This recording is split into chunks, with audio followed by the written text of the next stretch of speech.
Good morning, brothers and sisters. Give thanks to God Almighty for today. Even in this time of so many trouble all over, we thank God for sparing our lives. Glory be to God Almighty. May God continue to guide and protect us wherever we may be. So at the end of the day, we have time to continue to praise His holy name, to thank Him for giving us the life. Glory be to God Almighty. As you all know, my name is Moses Solani Kwekun. But today, I'll be talking about how can I overcome feelings of rejection. How can I overcome feelings of rejection? That will lead to, if you have been hurt by the church in the past, and you decide that you don't want to go to church again, or saying the truth, and you are being rejected maybe at work, wherever, in the politics, or you are being honest. So we're going to talk about rejection all over together. As a believer, what do we do when you are being rejected? Maybe true that you are a sinner, and people notice that, and you are now born again, and people are rejecting you just because of what has happened in the past. What can I do about it? Maybe you are in the church, you have been doing so many good things, and other people are doing it wrong, and before they gang up against you, you decide to leave the church, that you are not going to church again. Now, let's look at what is the scripture. Today's scripture, Bible reading, will be taken from the Matthew chapter 5. Matthew chapter 5, I will only be taking from verse 10 to 12. Matthew chapter 5, verse 10 to 12. And Jesus says, "Blessed are the peacemaker, for they shall be called the children of God." That's verse 9. Verse 10, "Blessed are they which are persecuted for righteousness' sake, for there is the kingdom of heaven.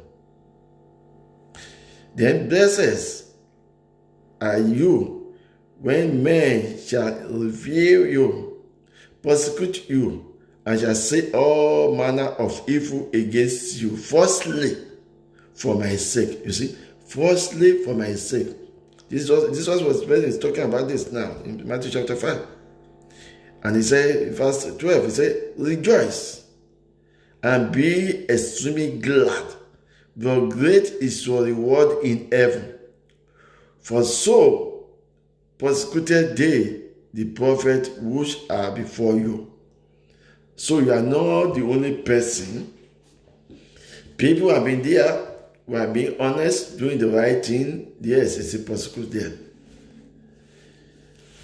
Now, we are all prone to be disappointed and feeling rejection of rejection. We are all to be disappointed at some time in life and have a feeling of rejection. And that is especially true in of broken of relationship. When you are broken of relationship, disagreement in church, that's got to happen.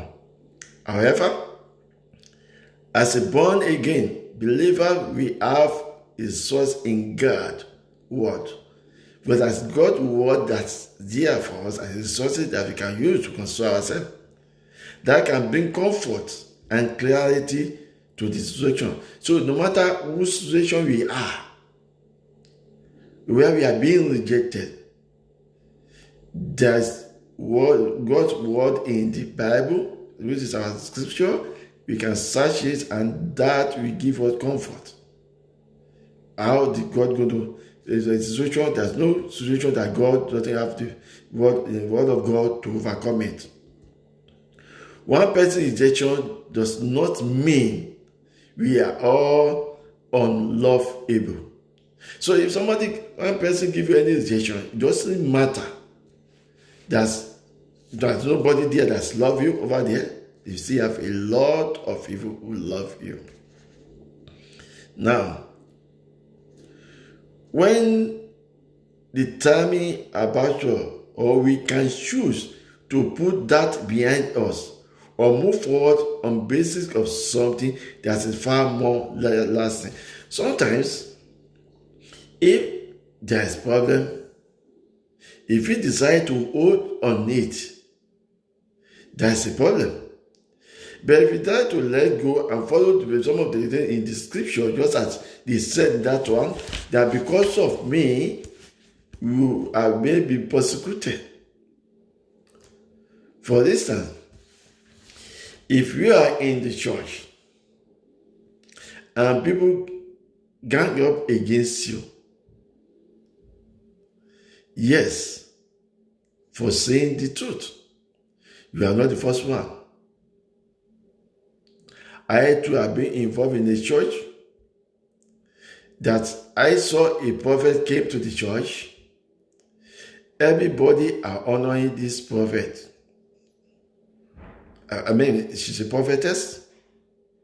And at one time, you have a prophet as well.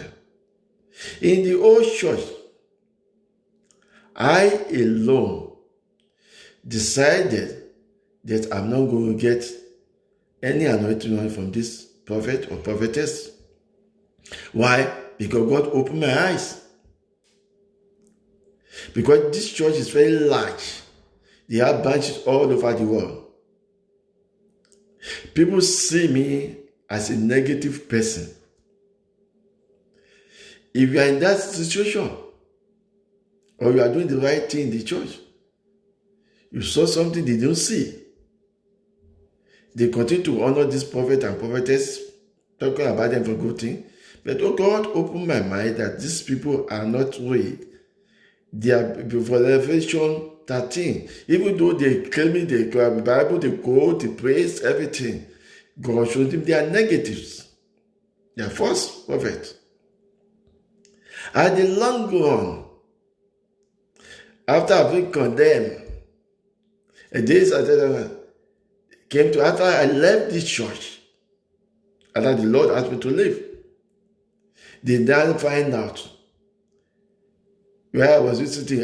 Somebody called me. You were Pastor Moses. You said this that time. You said this. You said, he has come to Pastor. The pastor now find out that person is the false prophet. He now found out that prophetess is the false prophetess. So I will look at what he have done for me. I might decide I'm not going to church again. But God asked me to step aside and just be looking. So, and that's not in that church. I've been seeing that one in so many churches happening. So, if God open your eyes to see so many things that the others don't see, or to say the truth, when people are saying something wrong, definitely people will be after you.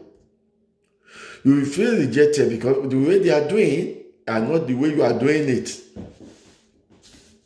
So you see the right thing, and you can say there was a time when Peter continued to talk. It came to pass.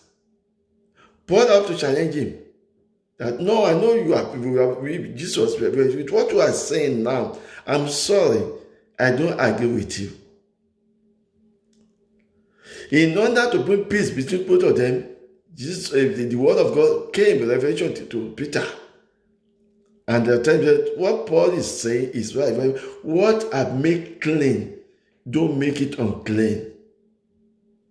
That's when then Peter come back and settle with Paul. So some of these things may be happening in church. Maybe you are an evangelist under one pastor, you are a teacher under one pastor, and you see the right thing and you are saying it, and because of that, they gang up against you. They start saying, don't worry about that. It's all in the Bible. Because one of the he said in that Matthew chapter 5, he said, rejoice and be extremely glad, for great is your reward in heaven. For so persecute they the prophet which were before you. So you are not the only person. It's going to be a continuous one. Especially if you be part of the church, or people who are leading that church have moved away from God, and they have moved to Revelation 13. They take power from the power from the satanic forces. Definitely, light and darkness cannot live together. That's what I find out. So if you are seeing the persecution with that one, don't worry, it can happen just because that's just the life. The pain caused by a church is a silent killer. I know. I've been there before. The pain caused by a church is a silent killer. Because you are, if it is during the outside community, fine. But something that comes directly from the church where you think you will find the faith, the believers who will listen like Christ, and they are doing another thing, that's a painful one. It's a silent killer. This doesn't mean that the words and event that is born or hurt your heart are not very odd and public. It is a silent killer because of what it does deeply in the fire of your mind, because you continue thinking about it. That how can this happen in the church? Some of the things that happen in churches now, it doesn't even happen outside. Some people just behave that, okay, it's not better to stay with people of the other side than to be with people in the church. It's happened more in some churches than others. The spiritual health of the people in a church and the strength of the leadership determine how prevent length and to what extent the deceptive behavior can gain control.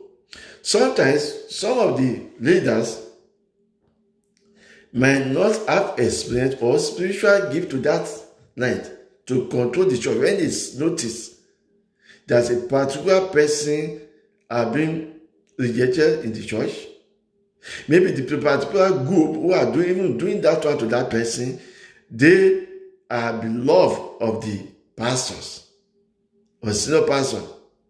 So if they are doing wrong, instead of them find one way or the other to settle it, they just be silenced. And if there's a silence, the other person who is being honest, doing the right thing, we move away. If we believe that we have that feeling that it's being rejected, but the pastor is not taking charge. Or it might be the pastor himself doesn't know what to do. And it might be the pastor and those people belong to another organization, which is an evil organization. So even though you know what they are doing is wrong, he can't do anything. So no matter how you are being rejected by that congregation, everything, don't worry. God is the God at all time. It has the effect of terminate that slowly and surely degrade the foundation of spiritual life of a congregation. Because if some people have noticed what is going on in the church, and they see that there's no change, or pastor is not taking charge in the correct way, definitely that spiritual life of that church, the trust will be going down. It is important to turn your focus away from the people involved and the church itself and identify the root cause of your pain. So you find out what is the root cause of the pain. What can you do What can you do to do that? We are talking about how can I overcome feelings of rejection. It might be in the church, you are being rejected.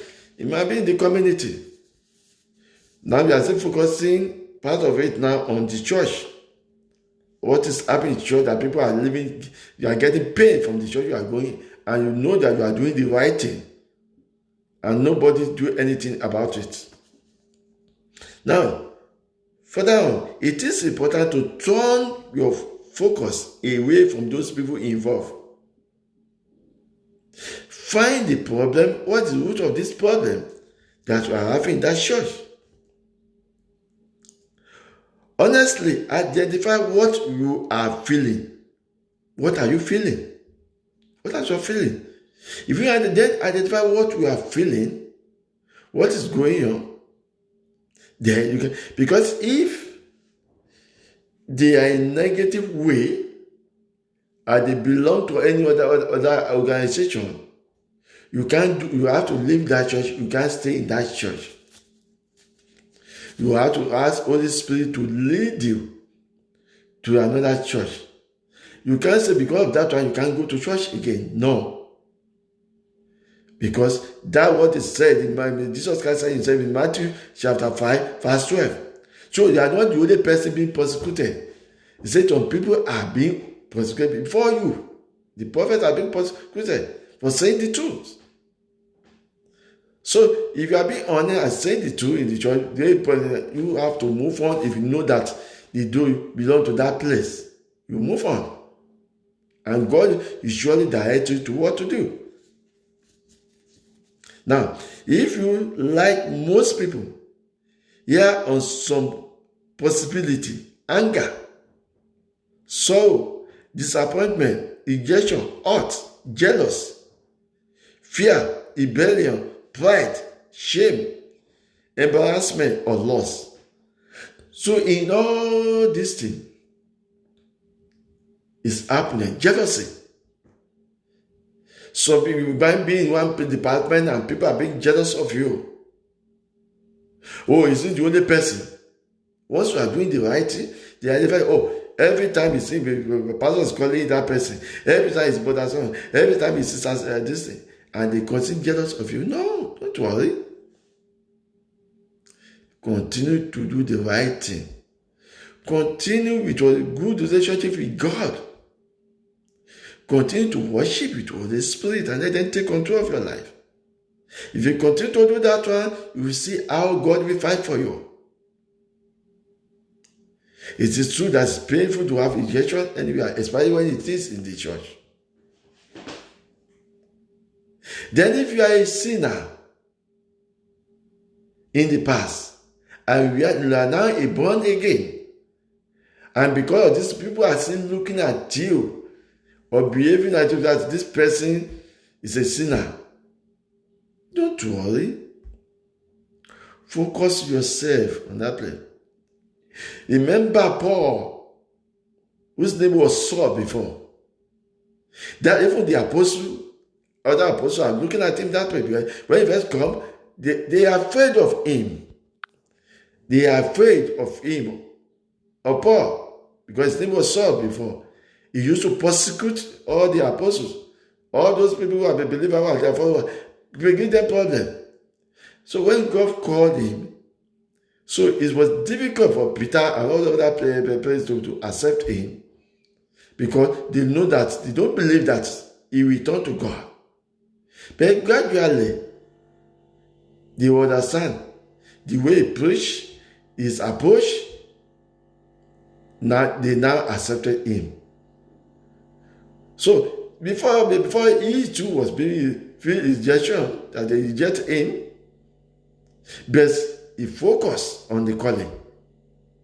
He focused on Christ. And when they saw what he's doing, they embraced him. Bring him back. So also is individual. If you are doing the right thing because you are being a sinner before people are condemning, yes, it's going to happen like that. But they have to study you to know, is this person right away or is he in the same way? For instance, I've seen somebody, a choir master in the church, who started messing up with all the female in the church. Just like what the early children were doing in the Bible. And after he was being suspended from the church for some time, but they called him back. And he repented and come back. Even though people don't trust him, he decided to go to another branch of that church to start again. But he didn't leave church. He go to another branch and he continued with his work there. So if you are being rejected because you are a sinner or something has happened and you have already come back to God, don't worry. Continue with your holy work and God will reward you. Now, for example, you may think that you are angry when in reality you are feeling rejected. What does God say about rejection? He said, never will I leave you. This is God saying that one. Never will I leave you.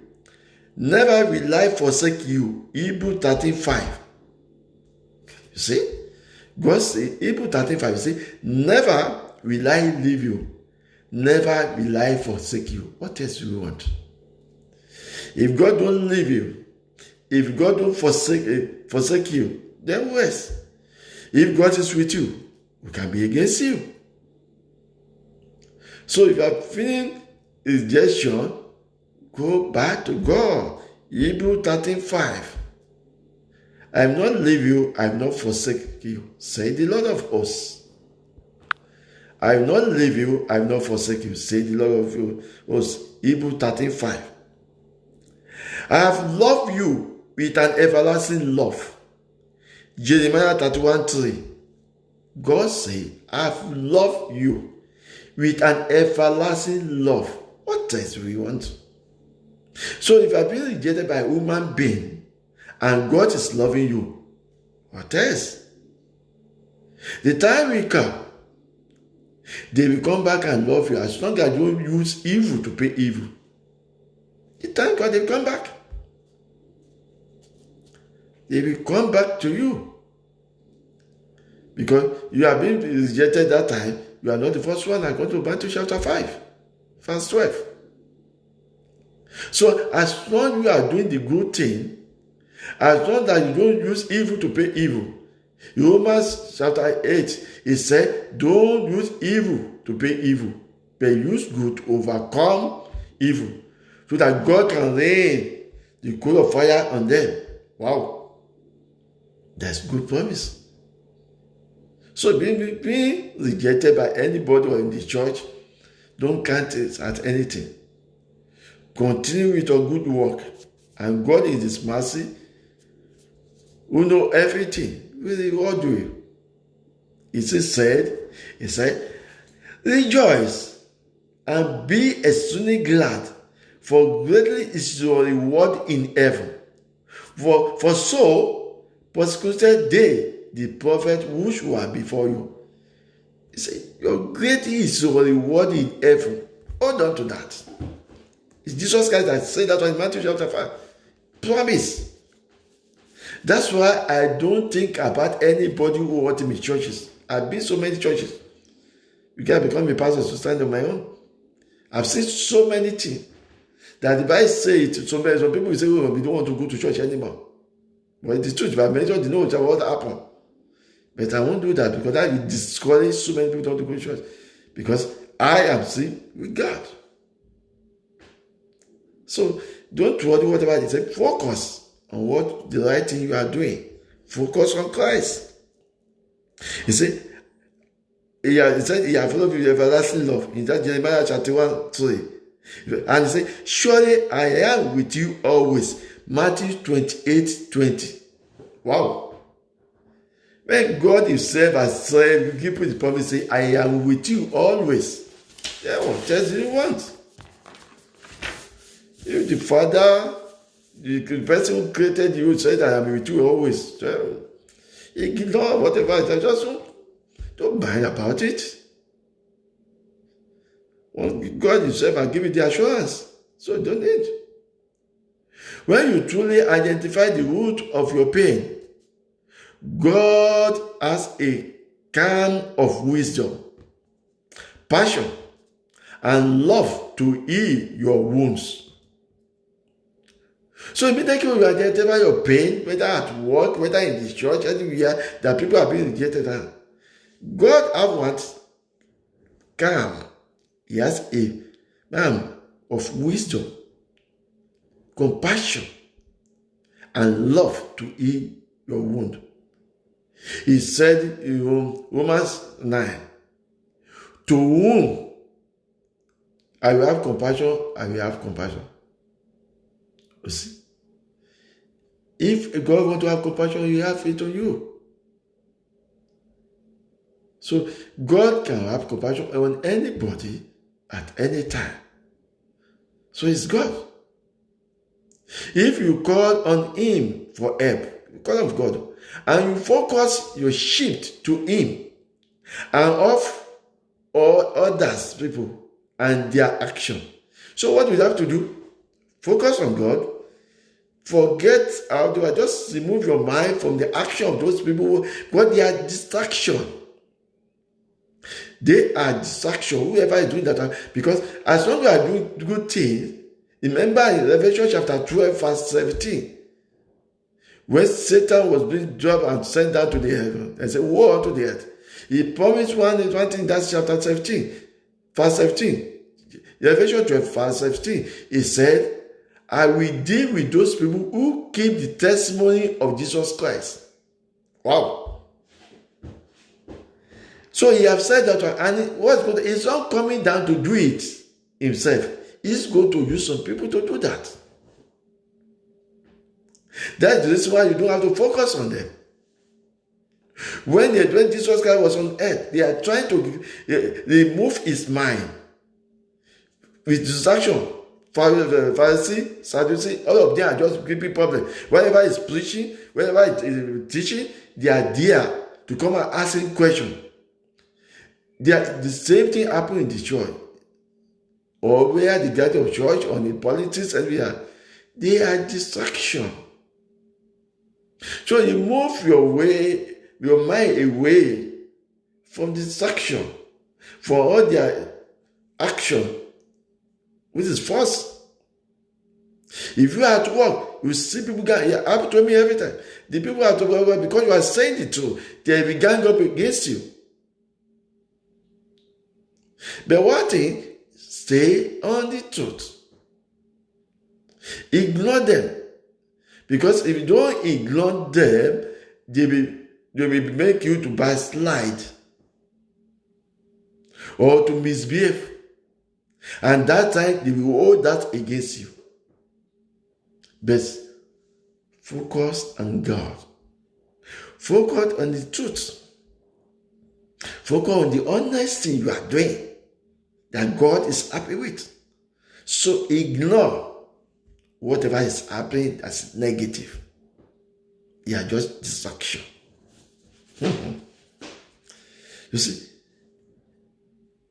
God is always there.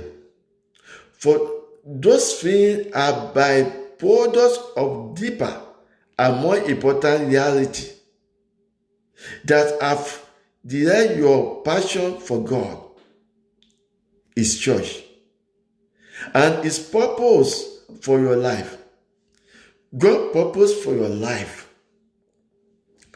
is to serve Him, worship Him, praise Him, bring more people to His kingdom.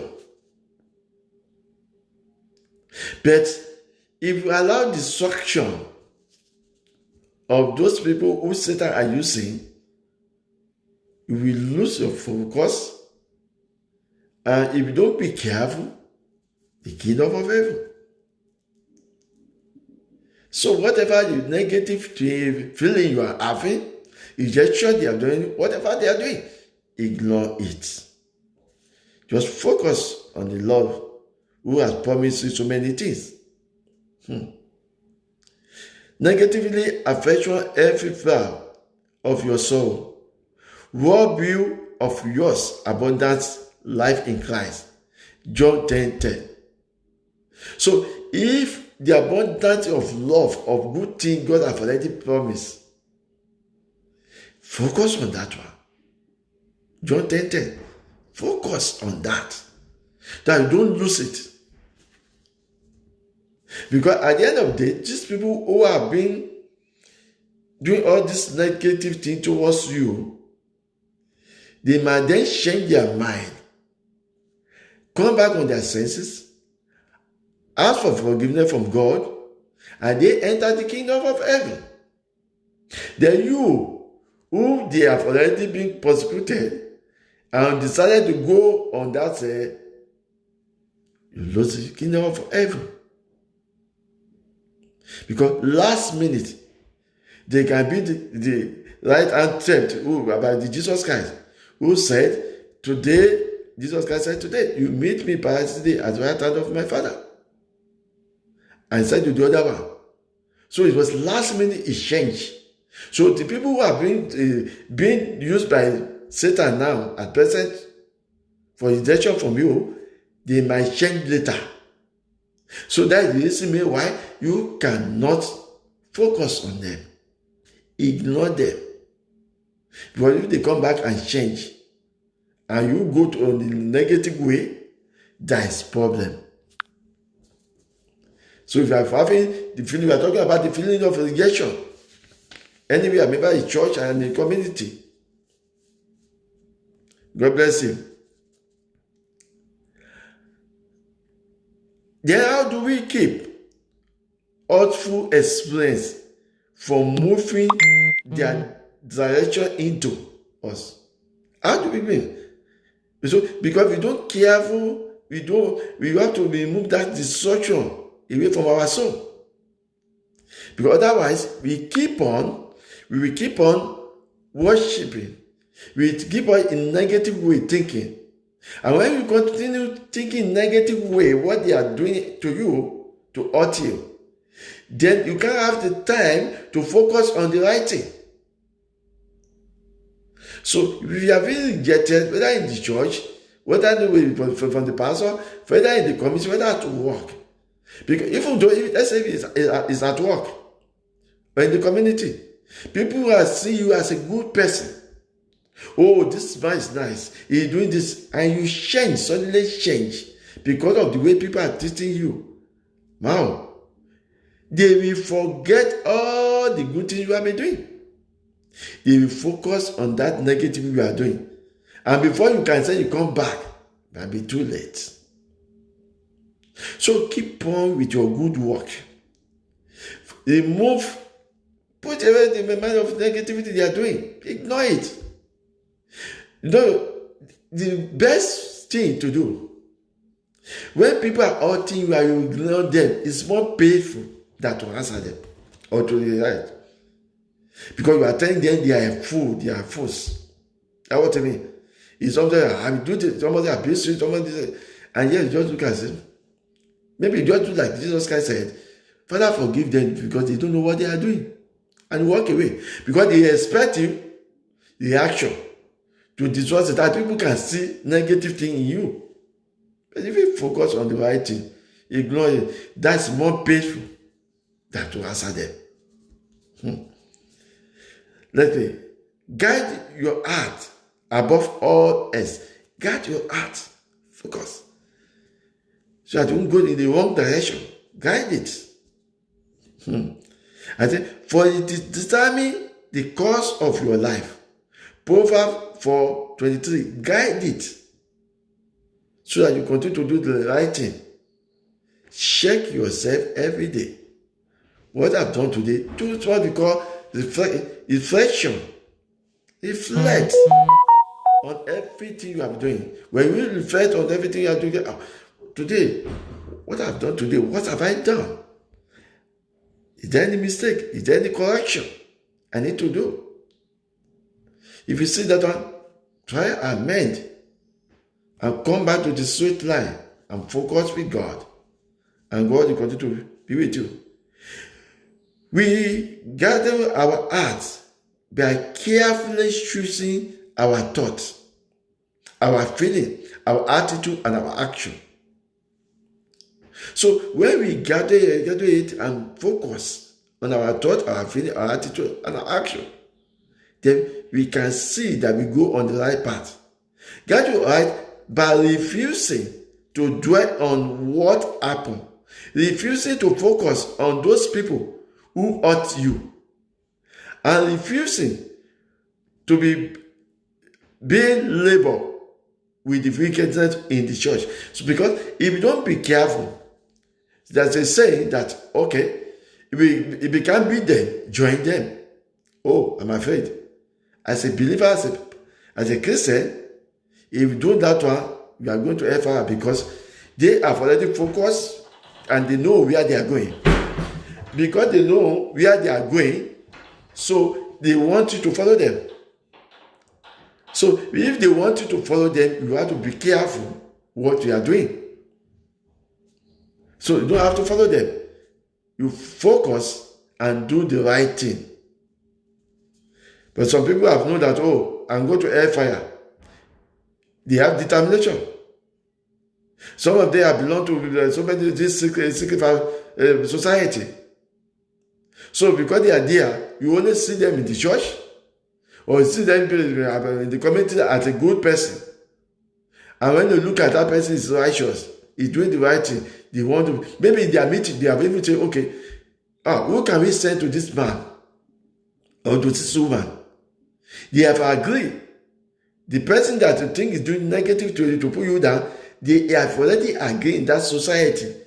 It's been sent to come and bring you down.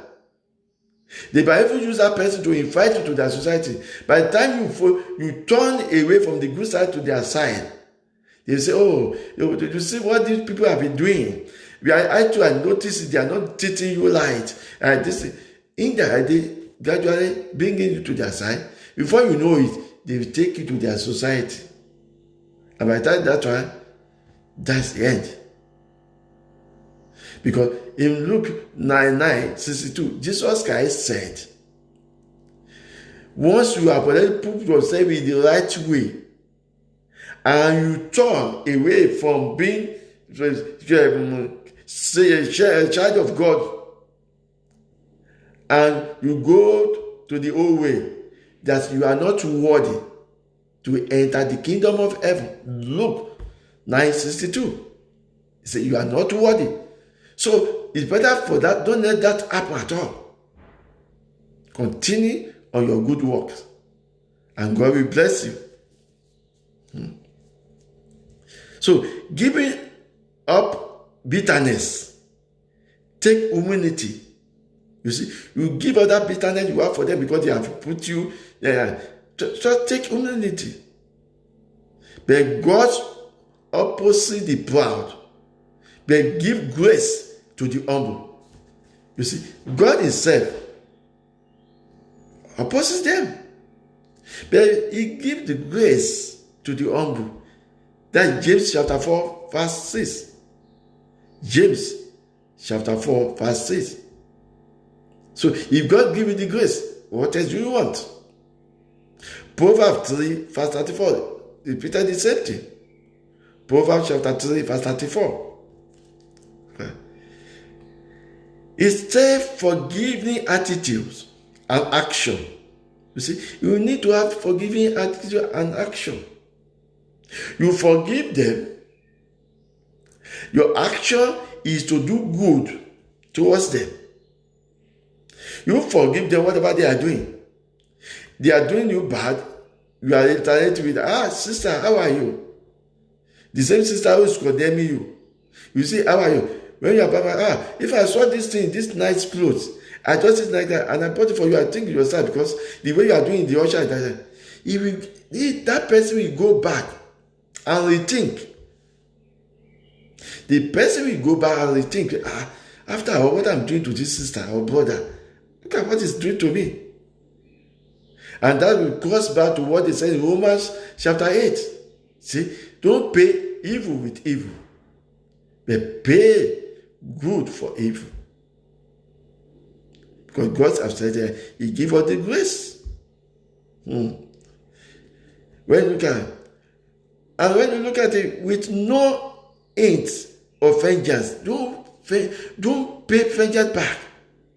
Don't pay evil for evil. Romans 12:19 said, don't pay it back. Don't pay evil. Don't pay, I'm going to revenge you. I'm going to... If you are saying that, you two have joined their way. No. Don't pay it. Mostly, it takes the power of the Holy Spirit working in and through you. Ephesians chapter 3 verse 16. It takes the power of Holy Spirit that work through you and in you. So it's the power of Holy Spirit that help you to control. That's why the last one I make, I say, have a relationship, personal relationship with God. If you have a personal relationship with God, you worship God, you praise God, the Holy Spirit take over your life. No matter how you are going through this thing, they will go through it with you. They will go through it with you.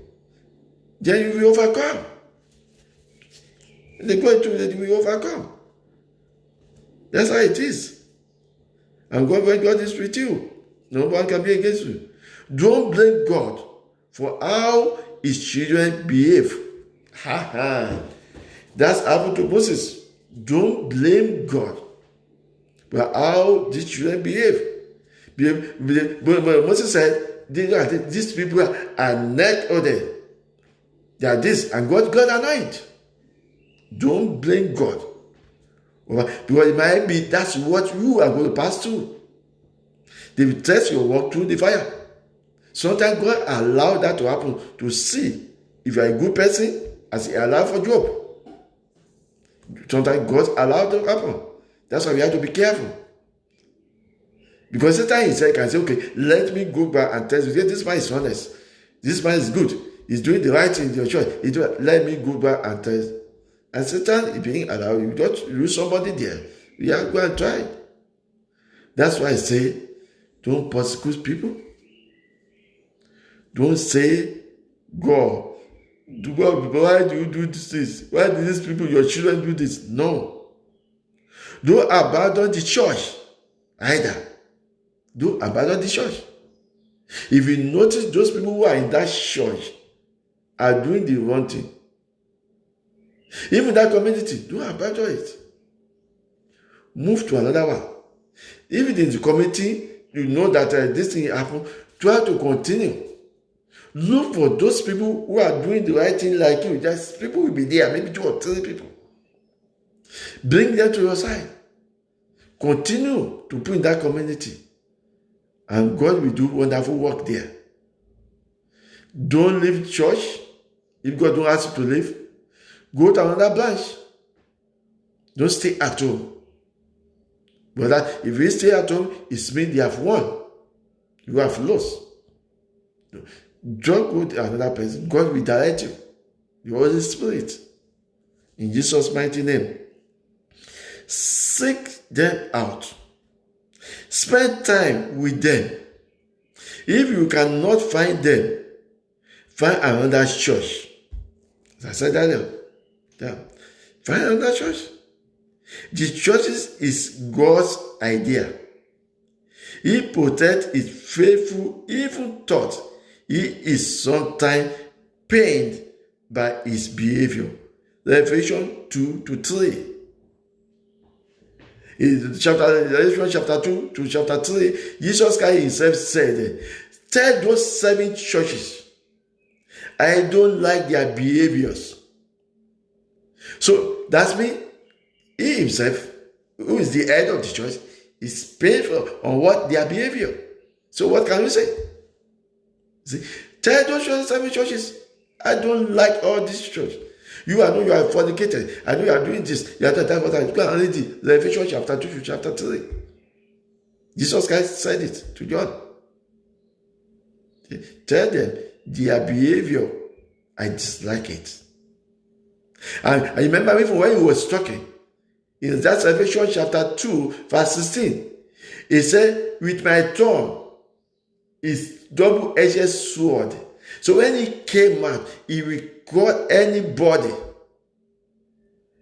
You see, with my tongue, it is double-edged sword. That's the word that comes out from my mouth. I am the word himself. I'm the word of God. When it come out, it come as double-edged sword, and we strike them in the church. Read Revelation 2 and 3. So nothing is new anymore.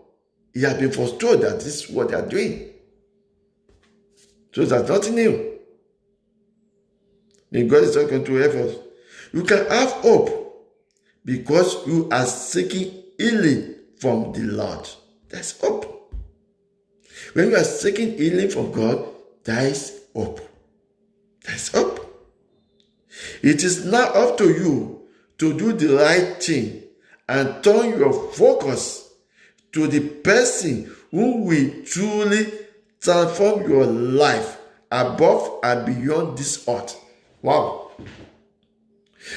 Now it's up to you. That's why I said that you can find, no matter what is the church, no matter what is the community, there is 2 or 3 people.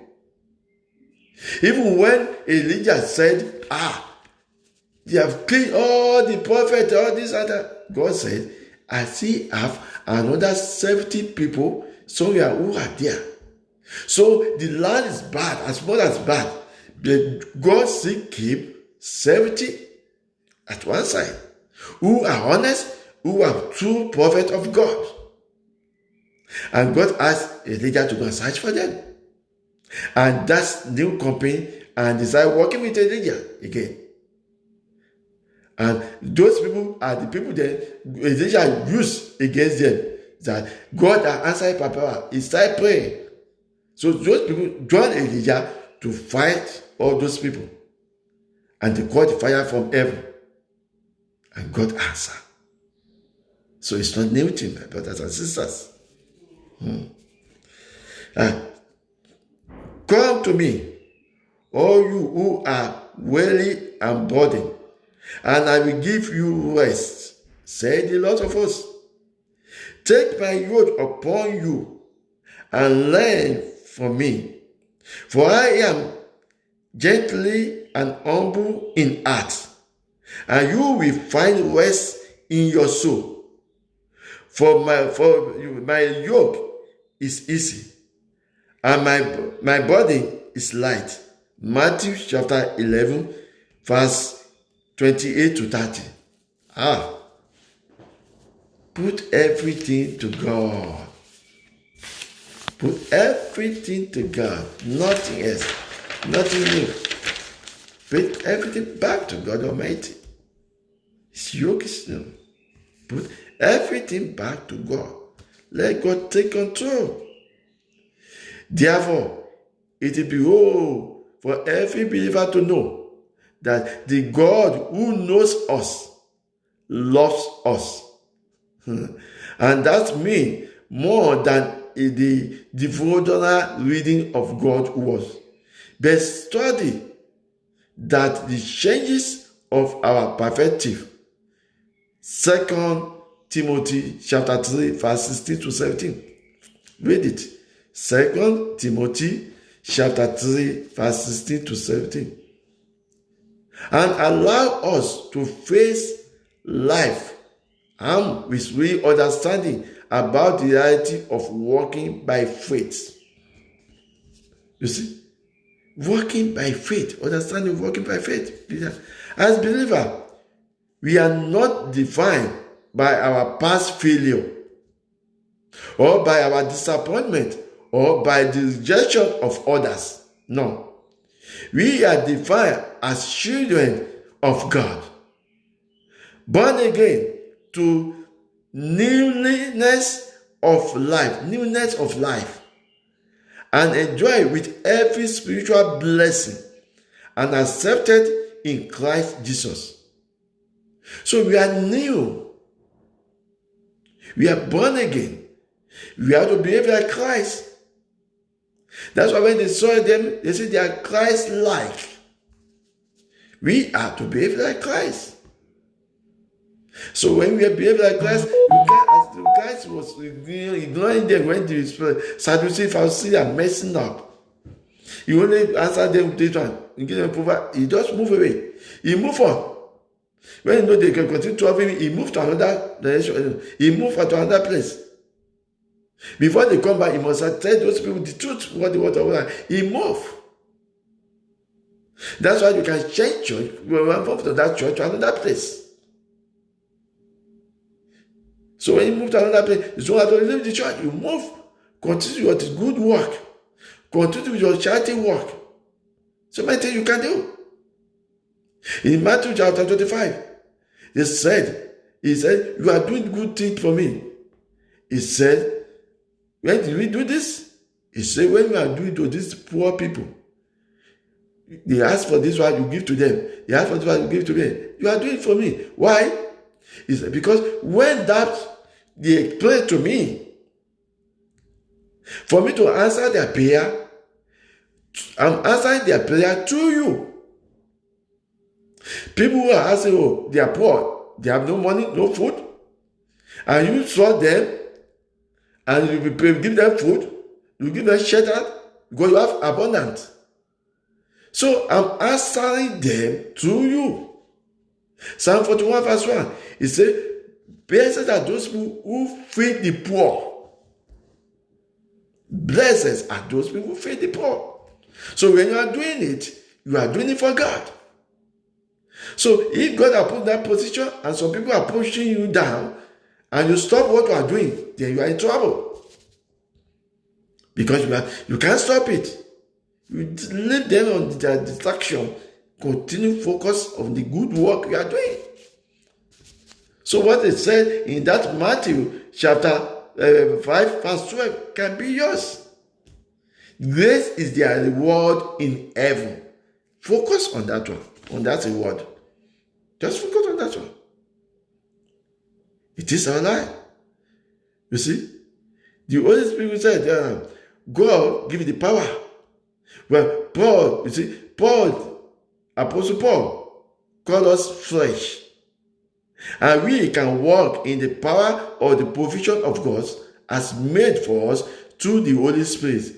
Because we are flesh, yes, we walk there. But the provision, the power God has given to us through the Holy Spirit, we make use of that one. God has provided us with armor. You see? Armor means, that's in Ephesians chapter 6, verse 11 to 18. Guide yourself with the armor of God. We are fighting against principality and power. Principality and power. So the power God has given to us, that's what we use. The armor of God. Be spiritually. It said in Joshua chapter 1, verse 6, it said, don't let this book depart from your mind. Meditate on it at night. It means go have a good relationship with God. Read your Bible. Meditate on the day or night. Whatever is solution, Holy Spirit will interpret for you and tell you what to do and give you the right direction. No matter how the problem is, he will give you the guideline because it happens to me every day. And no matter how difficult that kind, he always tell me what to do next. He will always tell me what to do next, and I follow it. And I never regretted that following it. And those people who are even hurting me, they come back and will come and beg. Some they have seen somebody after 5 years, they have been looking for me. They said they go and look for that man. He had been looking for me for some time. You see, people say, come back. Let us focus on God. Therefore, if you are a child of God, in my conclusion, if you are a child of God, you may suffer disappointment in this life, but you need to remember that as a child of the King Most High God, this rejection is a memoratory bomb in the road. You know when you have a bomb in the road, that's what it is. You have a choice to either allow that bomb on the road to drain you or walk you wounded, or you can choose to calm the heritage of a child of God and move toward in grace. You see, if there's a bomb on the road, if I'm driving my car, I can drive fast with annoyance, and that can crash my car. I can then walk through slowly and climb the car that nothing happened to my car. And I move on the smooth road again.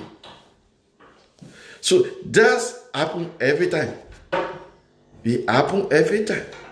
It's only by the grace of God that we use the wisdom of God to come and do it. Forgiveness of others and of self is a gift. When you forgive others, it's a gift that you can give because it is the giving to you by the Lord Jesus Christ. Ephesians chapter 4, verse 32. So, if you forgive other people, it's a gift. According to Ephesians chapter 4, verse 32. Brothers and sisters, please forget about rejection from people. Focus on God. Bless people. Pay good with evil. No revenges. And you, as the Lord said, Matthew chapter 5, verse 12, they are the kingdom of God. Heaven is for you. Focus to achieve that. Forget about all the disturbance, distraction. Forget about it. And stay blessed. For all of us who are in this kind of situation, may it be the grace of God who passes all human understanding direct you to the right path. If you have moved away, backward, go back to God. Repent, ask for forgiveness, and go back to your good work. And the Almighty God will continue to be with you. If you want to look at this, you can share this. You can even watch it again on YouTube. Just type Moses Olanipeku. You see my name is on the screen. Type it and watch it again. And you can share it to other people. It may bless and continue to see you and you continue to see me. Protection of God is on you. May you continue to protect with the blood of Jesus. Thank you for listening. Thank you. Bye for now.